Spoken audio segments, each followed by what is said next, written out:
Hello guys! Welcome to my vlog! Dahil nag-crave na naman tayo ng tilapia. Tapos gusto ko yung may sauce. Kaya gagawa tayo ng buttered garlic tilapia. Let's go! And here's ingredients. First, before I coat the fish into the flour, I already seasoned to salt. Then for the coating, I just use flour, pepper, and salt. Okay naman po na di tayo gumamit ng flour. Ang direkta na po sa cooking oil. It's up to you po. For me, gusto ko lang. I want to be more crispy. Bakit ba? Walang basag yung trip Okay, for the meantime, in medium-high setting, you can rinse the tilapia in the cooking oil until it golden brown. Then, a separated pan, let's do the sauce. Just add 100 grams of unsalted butter and let it melt. Then add the 5 cloves chop of garlic.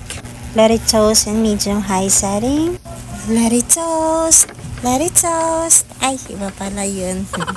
Pag ganyan na po, pwede na natin isunod yung diced tomato. Mix lang po hanggang sa lumambot yung kamatis. Gusto ko sana yung tomato paste, kaso wala. Kaya ketchup na lang for replacement. Then, nag-add na po ako ng soy sauce, mga 3 tablespoon. Tapos, half cup of water. Then, mix all the ingredients thoroughly until the sauce becomes thick. Then, maglagay na tayo ng pepper and salt to taste. Wow, kigakig. Then, mix again. Well, okay na yan. And for the finale, we have the sugar. At para mas manamis-namis yung ating sauce. Then, mix again. Ay, daw mas makapoy. Kaya magalo-halo. Kaysa mag-voice over yaho. Ay, halaka, nagbisaya na sa... Ay, salamat. Hindi na lang matapos. Pagkatapos po, add na po yung tilapia sa sauce.